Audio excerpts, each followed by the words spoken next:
Okay, everyone, we're going to go ahead and get started. Welcome again to MillerKnoll's September Design Perspectives, where we discuss all things design. And this month, we're going to focus on Herman Miller and one of our current design collaborators. So we have with us as guest Noah Schwarz. And Noah is the Director of Product Design for Herman Miller, based in New York City. And we have Gabriel Tan with Gabriel Tan Studio coming to us from Porto, Portugal. And Gabriel has offices in both Portugal and Singapore. So welcome, gentlemen. Noah is going to start by talking about the design direction at Herman Miller. And from there, we're going to hear from Gabriel about the design and development process of some designs he's recently been working on for Herman Miller. So very much looking forward to hearing from both of you. We'll ask the audience that you use the chat field for your Q&A, and just go ahead and enter any questions that you have for Noah and or Gabriel in the chat field, and we'll leave about 15 minutes at the end of the session for audience Q&A. So without further ado, Noah, I will turn it over to you. And welcome, by the way, to Design Perspectives. Thank you, Alan. I will share my screen, bear with me.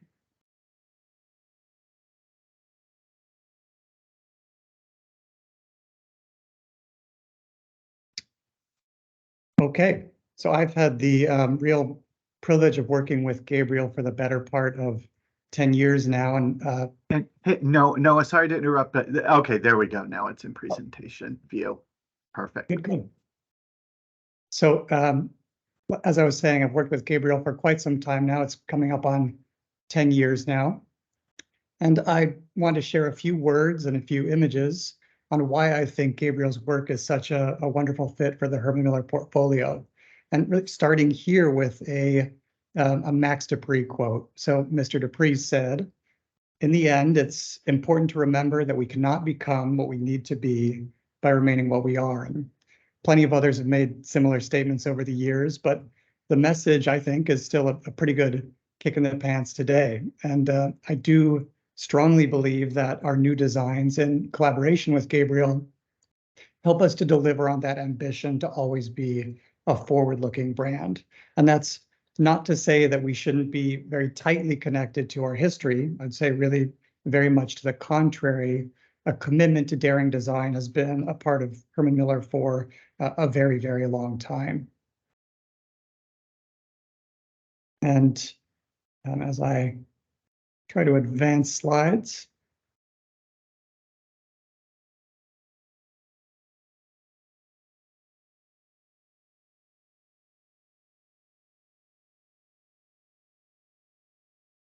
Okay, so you could easily argue that bold form making at Herman Miller goes all the way back to our first design director, Mr. Gilbert Rohde, in the 30s and 40s. And it's certainly present on the 1956 marshmallow sofa that you see pictured here. And then 20 years later, it's also very visible on the Ray Wilkes chiclet sofa.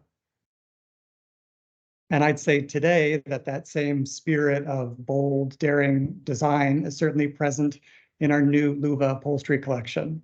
And so we see three very different sofa designs from three different periods and three different designers, though all related in their willingness to break from that standard convention of the all too often very bland rectilinear sofa.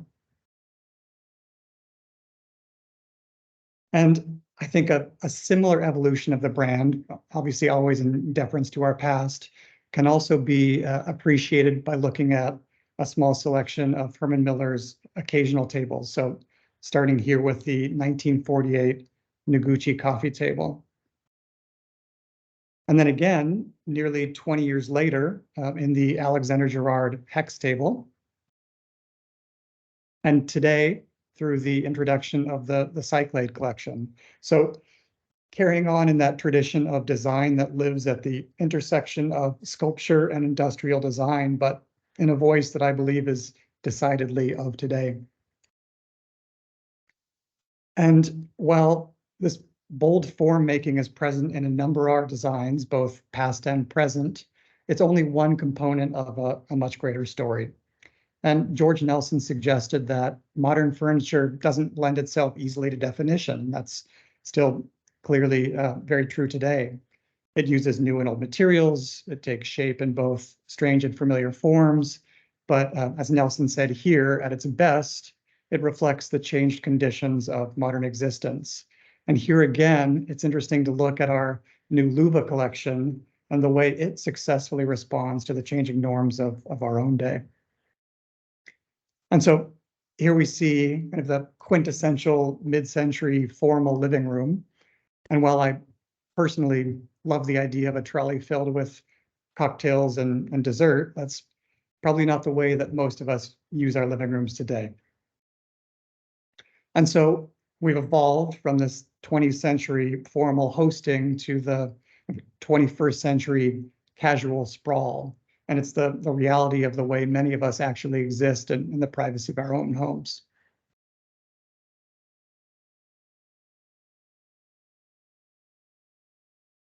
And Gabriel's clever design of Luva, I think in a way, bridges both those ideas. So it certainly allows for the 21st century sprawl with its soft cushioning and its articulating back, but it's also just a beautiful, artful form that supports a more upright conversational posture when the back is in that down or closed position.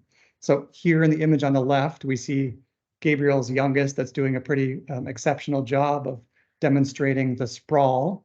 And we also see the closed back, shallower seat depth configuration on the right. And just one final tidbit on our new designs from Gabriel before we get to hear from him directly. In 1956, Charles and Ray famously set their sights on a chair that had the warm, receptive look of a well-used first baseman's mitt, which of course ultimately became the 670, the Eames Lounge and Ottoman. And I really love the symmetry in the inspiration for Luva, that of the soft, padded boxing glove. And so here, just a quick image of the inspiration for both the classic Eames Lounge and our hopefully soon to be classic Luva, and then an image of what they came to be. And while the two designs have very different expressions, you really can understand how each of the two designs connect back to their respective glove inspiration, the baseball mitt inspiring the 670 and the boxing glove as inspiration for Luva. So I'll just offer that both Luva and Cyclade do four very important things. The first, they carry on a tradition of bold form making at Herman Miller. Number two, they respond to the changing norms of our day and how we truly live in our living spaces. The third, they highlight what appears to be an odd preoccupation with gloves at Herman Miller, which I promise it isn't the case. And finally, they deliver on Herman Miller's belief that good design can and certainly should provide both beauty and use. So with these four ideas in the back of our minds, I'll go ahead and pass it off to Gabriel to share a whole lot more about his process and inspiration behind our two newest Herman Miller collections, Luva and Cyclade.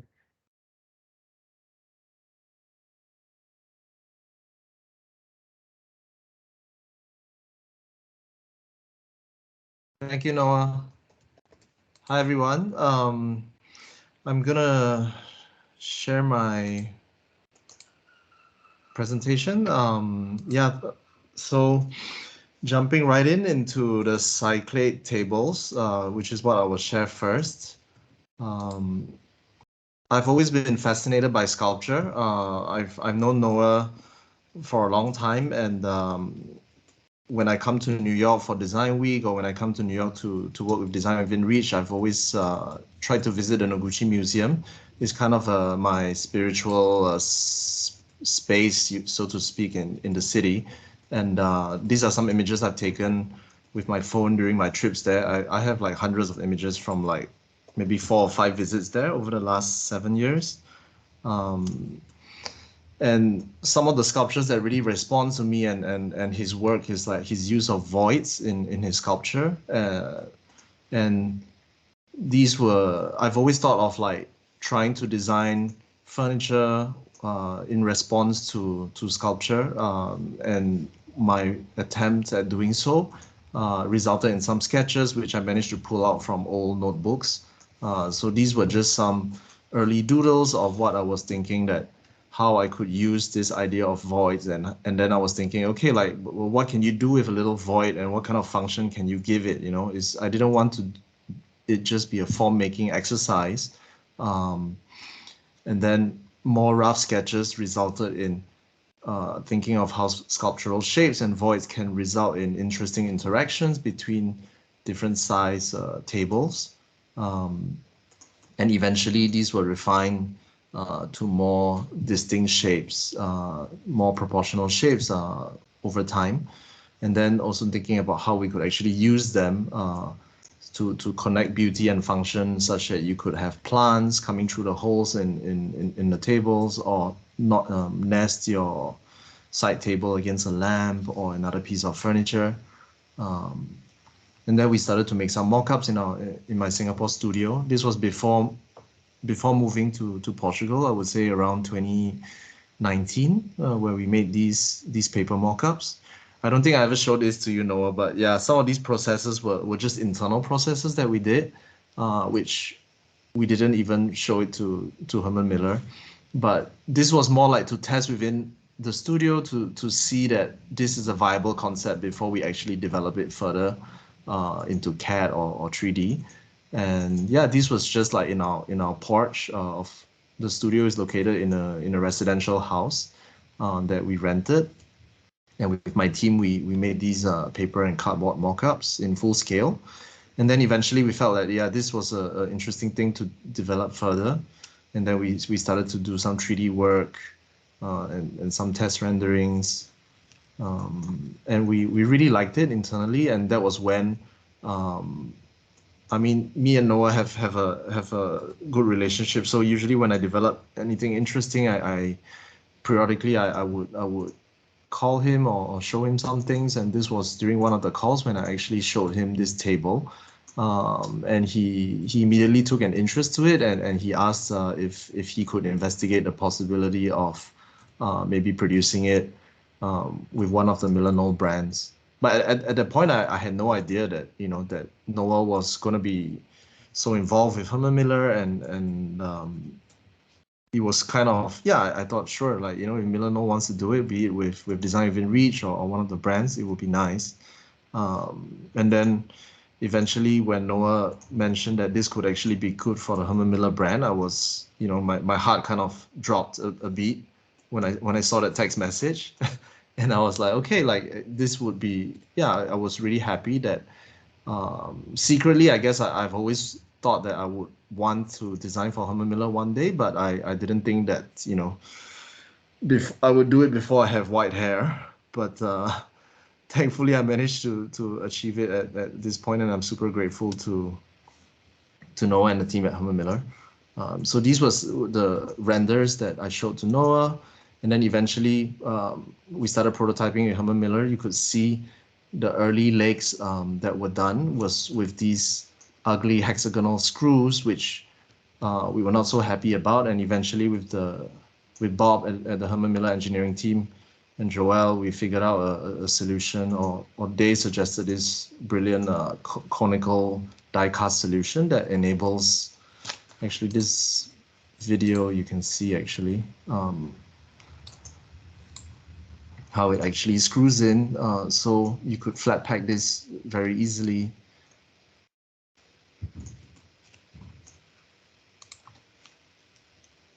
And then we hit another roadblock whereby the Herman Miller team mentioned that we had to enlarge the hole so that to path BIFMA or some standards such that infant or toddler wouldn't get his head entrapped in it. And then I thought, okay, but I didn't really think that this would be a problem, and who would actually put their head through this. But when they sent me the prototype, I realized that my own son actually climbed into it almost immediately. So this was really actually a problem, but we managed to also make this a happy problem by designing a glass bowl such that you could use it as a wine cooler, or you could use it to put plants or Lego or different snacks in it. So actually, yeah, by enlarging the hole, we actually gave rise to this bowl accessory that made it a more interesting product as well. And then with Luva sofa, the working title was always a glove sofa. This was designed, I would say, 1 year after the Cyclade tables. And this was done during the pandemic when I moved to Porto in 2020 because I wanted to establish a second studio in Europe. And I spent a long time in Singapore, and creatively I felt like it was time for a change. And also I wanted to work with European craftsmen and to be closer to my clients like Herman Miller, which was 7 hours flight now instead of 24 hours from Singapore. So when I moved, it was during the COVID lockdowns, and during that time, I was thinking that, okay, maybe it's time that I need to reinvent my designs and not always work with the materials like wood that I was very comfortable with, and try to work more with upholstery, which I never tried before. So one thing I tried to tackle was thinking about a very comfortable upholstered chair or sofa, and looking at things that were very soft and comfortable. This was a brief I set myself, and I was looking at futons from my experiences traveling in Japan, and looking at boxing gloves. I never did any boxing, but I was always fascinated by the form of it. And then, of course, this upholstered recliner or puffy chair. I watched this Duplass Brothers movie. I don't know if any of you guys did, but despite the movie, I had one of these like in my parents' place, and you can see, it was a favorite of my dad and as well as my eldest son. This was like, yeah, maybe 5 years ago. I managed to find this video in my phone the other day, and it was really funny to see it.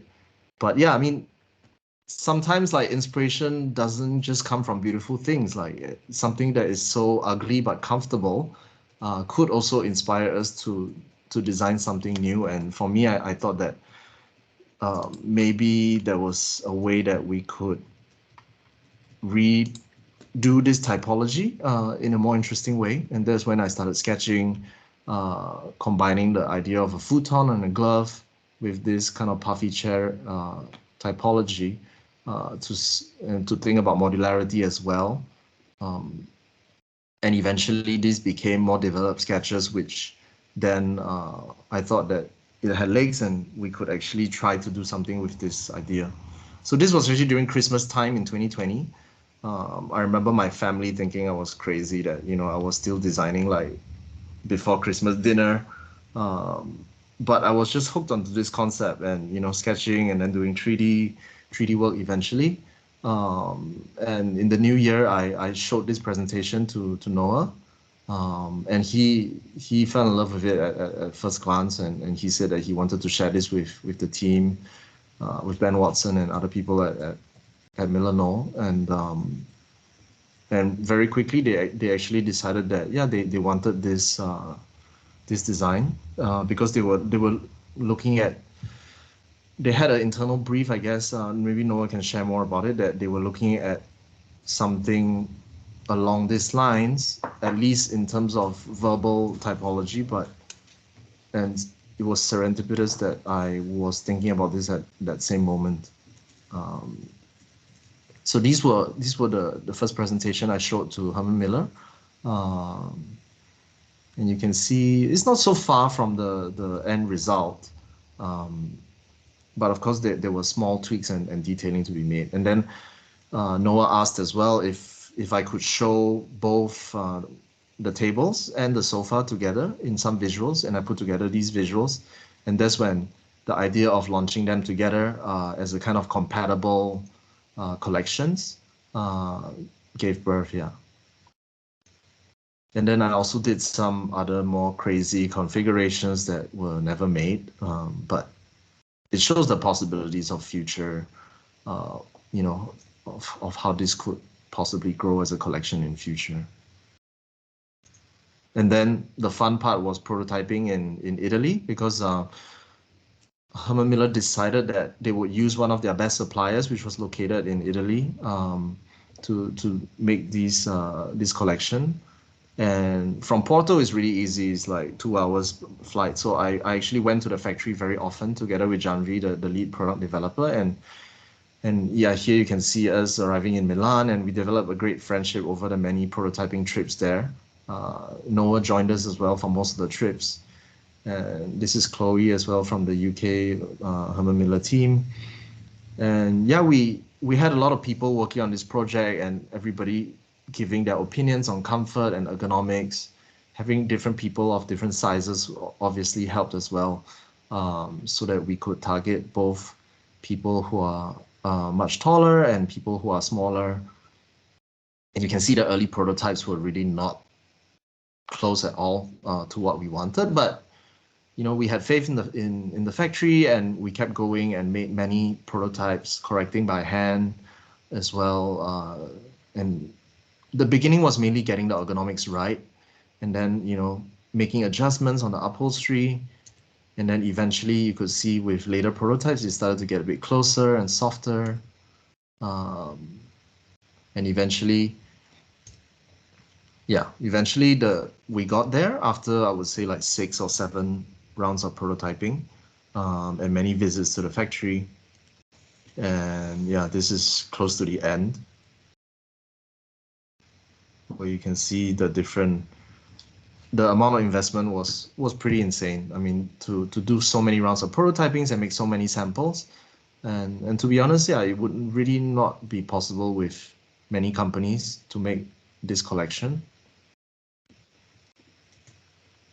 And this is one of the reviews. And at the end, yeah, together with the owner of the factory as well as the project manager and Janvi, we took this photo at the final sign off. And eventually, this was I don't know if any of you saw the video that was filmed in Porto. So the Herman Miller team shipped the sofas and the coffee tables to us like 3 months before launch or 4 months before launch, and we did a video over here. And so we had like 5 or 6 people from Herman Miller coming down. So this was when the items arrived and assembled in my living room.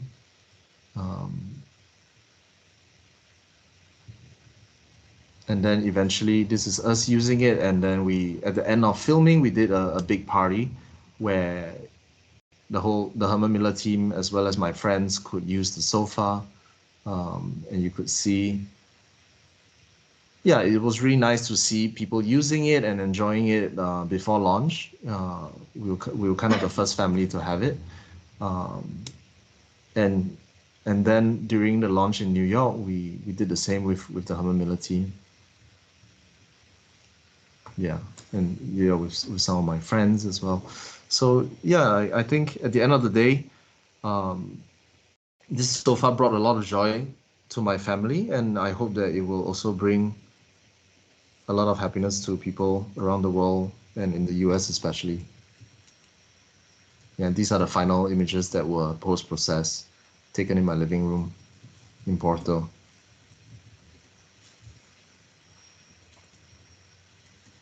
Yeah, and the final image is me and my team.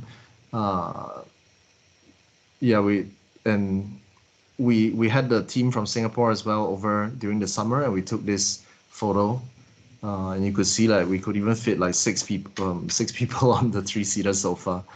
And yeah, I think that's all I have to share about this, the 2 collections. And maybe it's over to you, Noah, where we can have some Q&A or. Yep. No, thank you for that overview, Gabriel. I think a lot of people who haven't been involved in the product development process of a piece of well-made furniture don't realize just how long it takes and how many rounds of prototypes and years of development go into it. I think it's really interesting and apparent that even from the early sketches and renders to the final product, there were so many things that remained consistent in the spirit of the design, I think successfully, and was well executed. There were a couple, I think, pretty foundational things that changed. Wondering if you can speak to some of those. I'm thinking in particular about the articulation of the back and anything else that, from your perspective, was one of those developments or updates that happened through the physical prototyping process. Speak a little bit more to that if you could.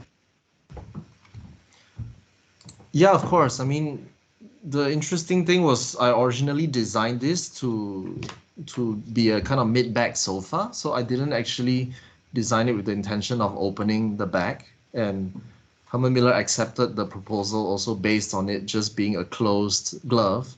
But when we started prototyping in Italy, the factory actually said it would be easier to upholster if we could open the backrest, and they suggested using this articulating mechanism. And I thought it was actually a great idea because, I mean, looking at this recliner inspiration, or rather the motivation to design something more beautiful than that high back recliner in my dad's house, this actually made it a lot more comfortable with this high back articulation. And then the Herman Miller team was also convinced because they made a mock-up for us to try, and it was so comfortable that we thought that this really added additional value to the product. And then we went for it, yeah. I think another thing that's really noteworthy for me, for folks who don't know you as well, you somehow managed to have your hand in so many different projects and brands and serving not only as a design studio that has a lot of output, but you also work as a design director and creative director for other brands. And I wonder if you can share some of that with people, the other projects you've taken on and some more of your past and where you've had more of a creative director role versus a designer yourself, and the other projects and businesses you've kicked off. Yeah, I mean, for the Japanese brand Ariake, I act as a creative director since 2016. And basically, I deal with the design proposals submitted by other designers. I set briefs for other designers as well as myself. And I really looked up to George Nelson during this process because, you know, when I visited the Herman Miller archive some years ago, I learned about the story of how George Nelson was the one who actually brought Charlton Ray Eames and Noguchi to work with Herman Miller, as well as Alexander Gerard. And this kind of inspired me to see how, you know, a designer doesn't have to work alone in his own silo, and that bringing other creatives who are better at maybe different things to the same table could actually, you know, have this creative alchemy that results in great products. And I think being a creative director allows me to see both sides, you know, to be also easier to work with, because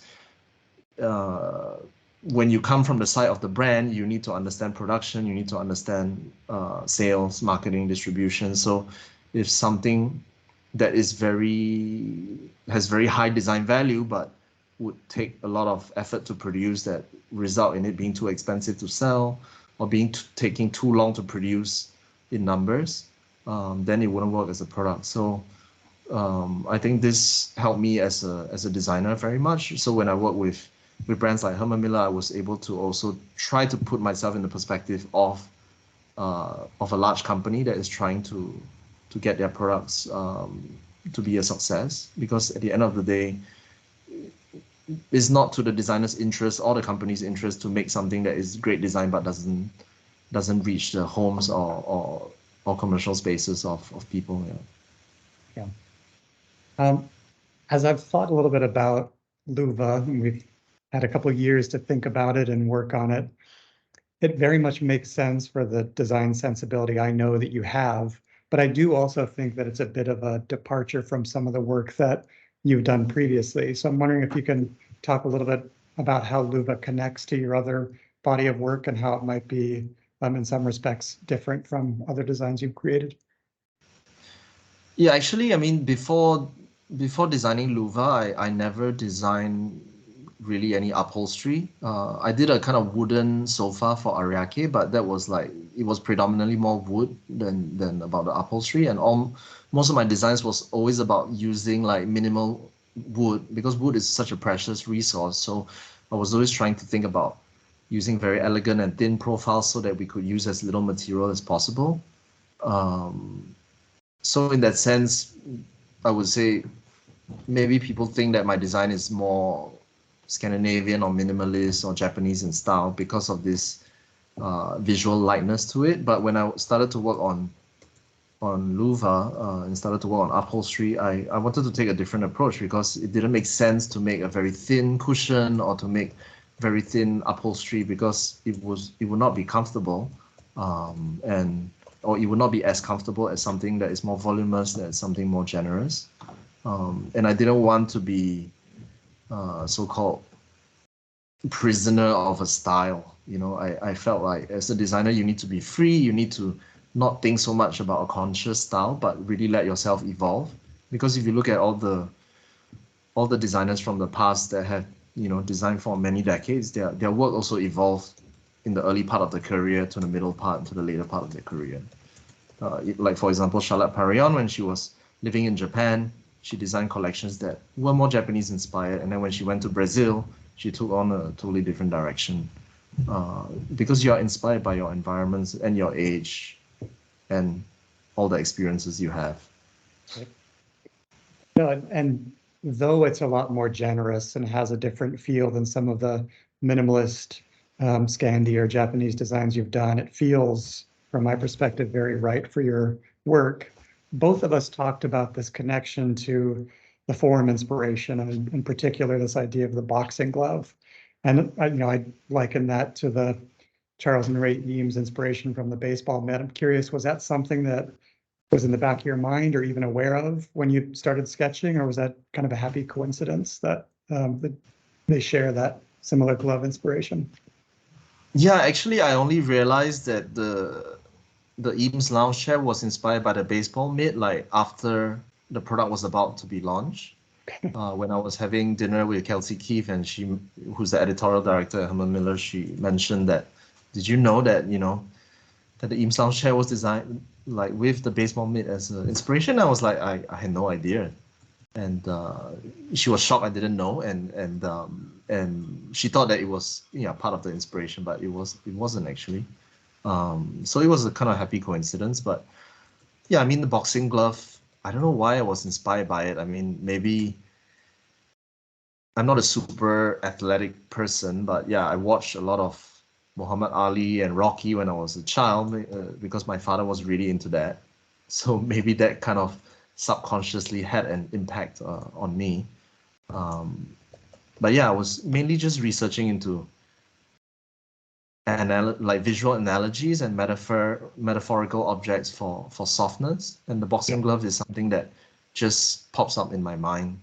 Yeah, it's a great one. It has all the elegance that you'd want in this very kind of unexpected, awkward way, but removes itself from that not so nice association with the lazy boy or the puffy chair. So it's such a logical way to get these generous forms, but in a fresh and not tired kind of way. You talked a little bit about your move from Singapore to Porto, which has to be, I think you said 2 or 3 years ago now. What was the motivation behind that? Not that you need more than the beauty of Porto. It's a great place to live, and I've seen your beautiful studio and home, but what was the impetus for that? What drove the move? I think, yeah, the main reason was really creative inspiration. Like, I feel like as a designer, you need to see new things and different things. And, I was predominantly living in Singapore. I was educated in Singapore. So I've been there for like 38 years before I moved. And I felt like it was time to have a different scenery and a different way of life. And maybe that could, spark the next chapter of my career. And at the same time, yeah, I really am not fond of long flights, but I have to do it for my clients, to see companies in Europe and to go to the US to work with Design Within Reach. So I knew that FaceTime was so important in our industry. and also to go to the factories to see prototypes. So I wanted to work more with companies in Europe and companies in the US, such as DWR and Herman Miller, and I felt like this was a jump I had to make. Yeah. And there's I planned it actually for a long time. I was looking at different cities, Barcelona, Zurich, London. I traveled there, met friends there, did research, and at the end, settled on Porto. Yeah. and such a rich history of craft and making within, I'm sure, just a few miles of where you live. I can imagine that's a nice thing to be able to tap into as well. Yeah, and that's why I started the Origin Made brand, which Design Within Reach is also selling. With everything from Origin Made is made within an hour from my home and studio. So within 1 hour, you have upholsterers, you have furniture makers in wood, in stone, ceramics, cork. There's so many different types of materials you can work with within this small radius around Porto. And it's not so difficult to make small batch productions or prototypes. Yeah. And that was very important to me.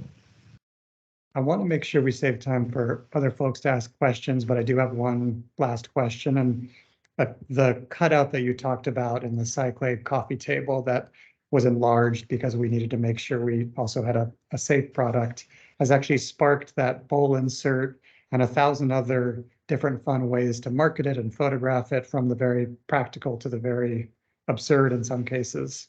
I'm curious, I know you live with both Luva and Cyclade. How have you utilized that for your own personal coffee table and glass bowl? Yeah, I mean, we bought some pet goldfish, and that was why, like, we actually bought it for the photo shoot, but at the end we adopted them as pets, of course, after that. And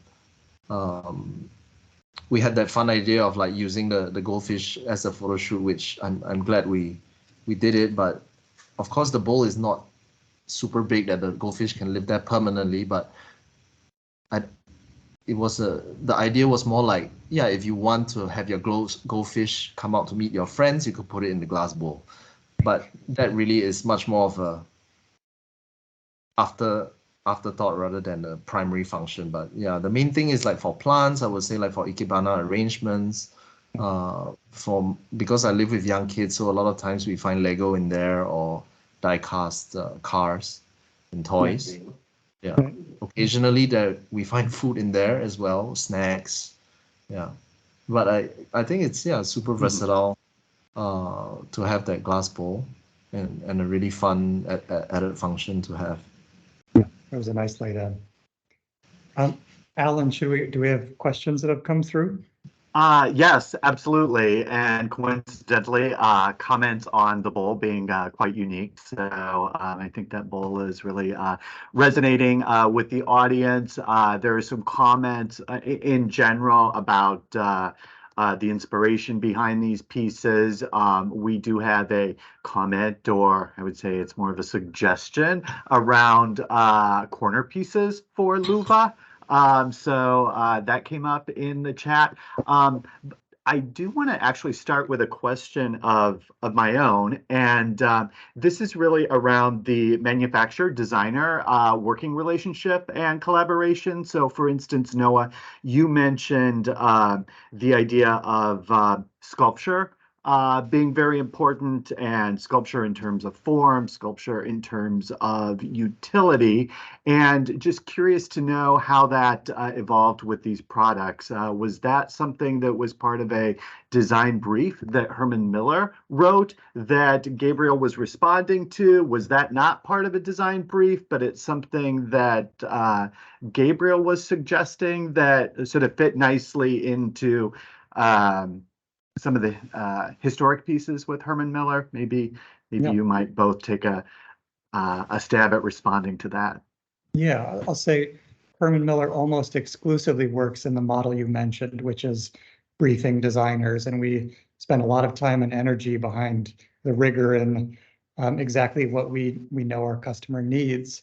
I think with a handful of designers, and Gabriel and I certainly work in this way, we've known each other for such a long time and worked on a lot of projects together through DWR previously, that it's a very fluid dialogue. And so in this case, I think there was the happy coincidence that we had already identified this need for more sculptural, specifically upholstery, but also a new occasional table collection, and had started mapping out that internal brief when at the start of the lockdown, the pandemic, Gabriel and I had a quick catch up, and he shared with me those designs that immediately clicked and connected to the brief that we had already formed. So a bit unusual in the way this one came to be, but certainly something we were already thinking about and is very much connected to our history and that idea of Noguchi as the form maker who combined art and industrial design. And I often think about Gabriel as having some of those same talents and abilities. But Gabriel, I'm not sure from your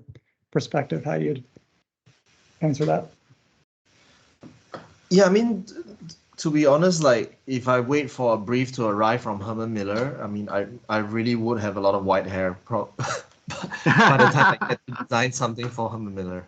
So I knew that if I want to, to design for heritage brands, brands that I really respect, I need to be proactive and I need to suggest ideas. And usually when I come out with ideas, I don't really have a brand in mind. If I think that something is a good idea, I would sketch it, I would prototype it, I would go as far as I can internally within the studio with it. With something like Luva, which is such a complicated upholstered product, I wasn't able to prototype it myself, but I tried to present it in a way that looks almost real so that I can show it to a company that I admire and hopefully they would like to collaborate, or if they don't like it, at least they know it could be a starting point for something else. So I think I'm still at the stage in my career, or at least 2 years ago, where I needed to do this, and that was why I approached Noah with these concepts. But I think it's also for companies to not shut the door on this type of approaches, because I know many companies say, no, we don't even want to look at it, or because we don't work this way. But this could be a sliding doors moment. If Noah had said like, no, I don't even want to see the ideas, then these products would never end up at Herman Miller. And maybe, a verbal brief like that will go out to another designer, but you will still end up with a totally different product, even if the brief is written in a very similar way. Yeah. Perfect. I do see a hand raised. Just go ahead and type your questions in the chat if you have them. So our next question is around materiality, and this was something I was really focused on in the presentation. We saw Cyclade. It looked like there were woods used, stones used. Gabriel, I was really taken by your images of Luva taking on one aesthetic in say a leather. Another, you had some beautiful green and blue, what looked like velvets or mohairs, took on a completely different aesthetic. So, going back to the question, how did Herman Miller make the decision on the range of textiles for Luva? But I would even, expand that to Cyclade as well. Yeah, here again, we have a unique case where Luva has so many constraints. It was and the reason it took those, 8 rounds of prototyping that Gabriel talked about is it's a very complex thing to make a form that has this softness and all the contours that we want to create, and also allows for this functionality of opening and closing. The pattern makers had to do a lot of incredible work, and we had to find some specific textiles that had the right characteristics and stretch to make it work. So unlike another upholstery program where we might go to our great resource of Herman Miller textiles that we've developed and use on other products, here we could do some of that, but we also had to develop some new materials that worked with the unique constraints of this program. So fortunately, there's, as is the case in Northern Italy, a lovely mill down the road from the resource that we worked with to produce it. And they helped us create a textile specifically for this project. And there were a handful of others that also met those criteria, but this was a unique instance there. Perfect. That makes sense. Next question is, I think the next two build on each other. One is asking, when was the design, I believe of Luva, completed, and then just timing in terms of availability to specify for this design audience. Yeah, so obviously we need time for our marketing counterparts to get some beautiful image assets and allow the factory to start production. So typically it's 9 months to a year before it's released to the market. We've more or less finalized the design, but I think there were a number of trips even after that where Gabriel joined us in Northern Italy, and we were still refining and working through details to make sure it was every bit as good as it needed to be. But sure, that's a ballpark. Yeah, 9 months to a year in terms of the design development. And my understanding is that these products would be available this fall for specification and order. So Live correct. now. Yep. Yeah. Okay, perfect. And so this sort of builds on it. And we always get this question when we have product designers join Design Perspectives. So this question is really about additional items that Gabriel may be developing for any of the MillerKnoll brands, and any teasers that can be shared with the audience. I don't know if I'm allowed to without say saying too much. Maybe if you want to talk about the general categories without sharing too much.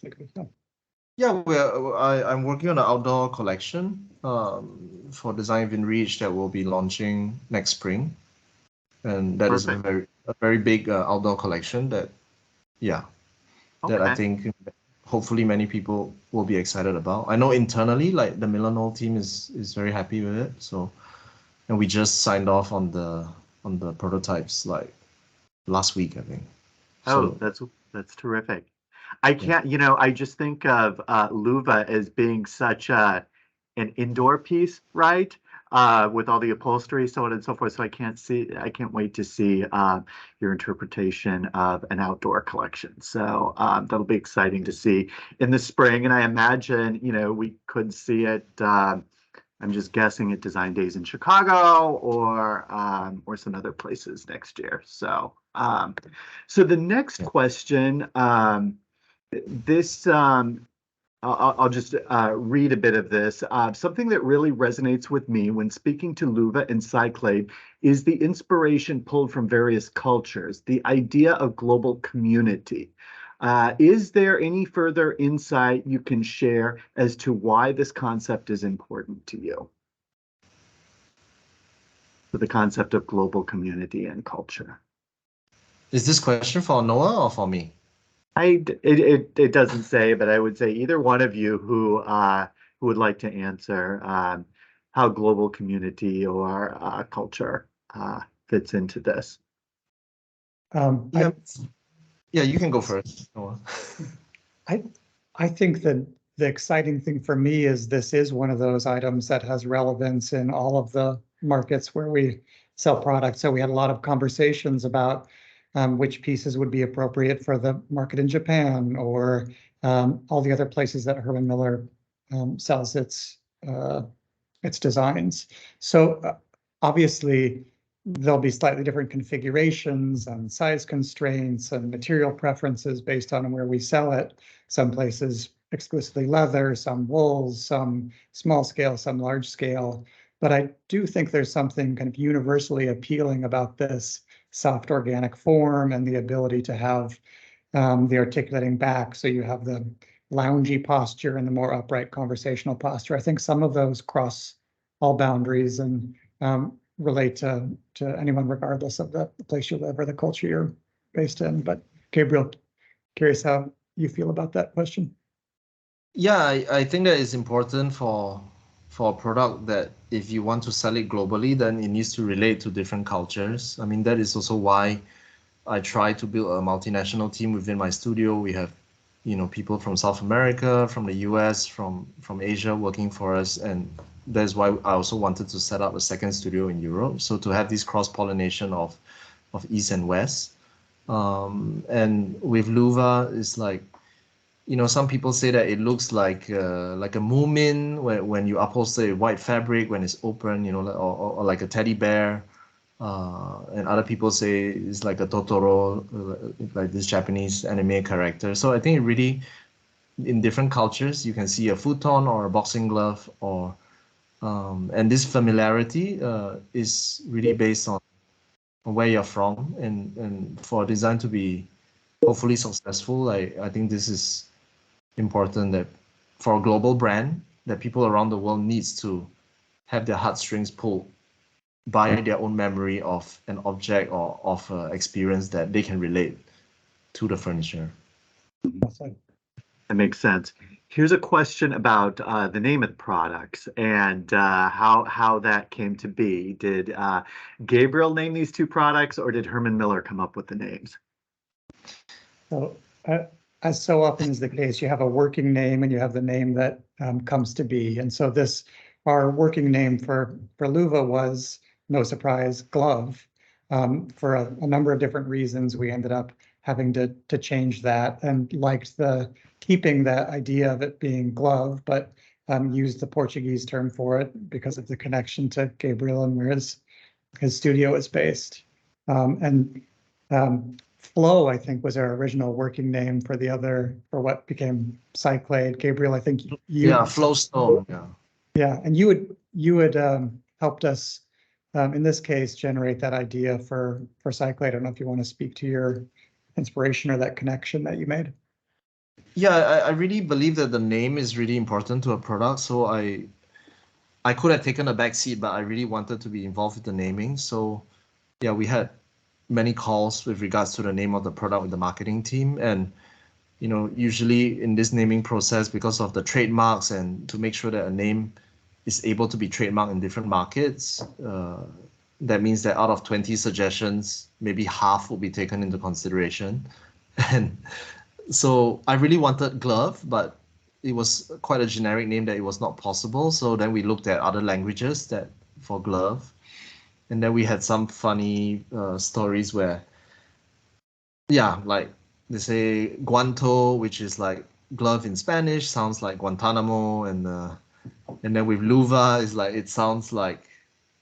For me, I thought it sounded like reminded of Shaggy, the song, Mr. Lover Lover. But then eventually we felt like, maybe.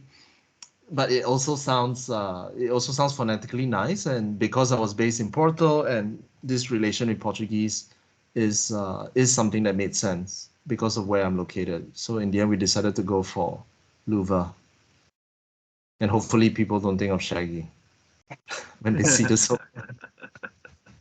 We've got a couple of technical questions here about the products, and this one, Gabriel, I think is directed to you. With your other wood pieces being available in multiple wood finishes, was there a decision to keep Arrow in the black stain ash? Yeah, that's a good question. I mean, because Arrow has some metal components, so I mean, I personally like black a lot, but one of the reasons was also we wanted to synchronize the colors of the metal hardware together with the wood. So black was our first option for the colors, so that you could powder coat the steel parts black, and then it will appear almost invisible. And then because we could only, I guess due to stock and logistics consideration, Design Within Reach wanted to just have one finish, and that was why we selected black stain ash. But if there were opportunities to introduce like natural wood finishes in future, I would be totally open to that. But I think that's more of a decision of the business than me. Perfect. So here's another technical question. Can you please discuss the type of connector used for the sofa and explain why you chose a different one instead of the common alligator connectors? Wow. Really technical, right? Furniture nerds in this audience, but Yeah, I mean the alligator connectors, I think it's not the most elegant solution, and we wanted a solution that was very easy, that anybody could understand how to use it. So using this kind of steel wire, bent steel wire connector where you just have to drop it in, and even if they don't fit exactly because of the way that I mean, if you look online, if you look at Luva sofa on the Design Within Reach or Herman Miller website, you can see the connectors, and the shape is such that even if the cavities do not align completely, they will somehow find its way. If you just press it down, it will kind of slide into place. So with one person, you could actually connect it. You don't need like two person, and you don't have to flip the sofa upside down to connect it. So we wanted it to be as easy to use and light as possible, so that one person can connect all the sofas together. Yeah, excellent. Well, that makes a lot of sense. We are actually close to the top of the hour, and this is not a question, but there have been a lot of comments in the chat about the inspiration of the design process and the designs, but also some comments about Porto. And not only in the chat, but like on my phone, I'm getting some comments here about Porto. So, Gabriel, I think you should be part of the Porto Visitors and Tourist Bureau, and you may have some people on this call coming to see you in Porto. So so big thanks to both Noah and Gabriel for sharing with us what's happening right now at Herman Miller, what's happening with Gabriel and his studio, and these terrific designs that are available now. So I'd like to thank both of you, and to our audience, thank you for joining us, and we'll look forward to seeing you on the October MillerKnoll Design Perspectives. Thank you, everyone. Have a good day. Thank you. Bye. Bye. Bye.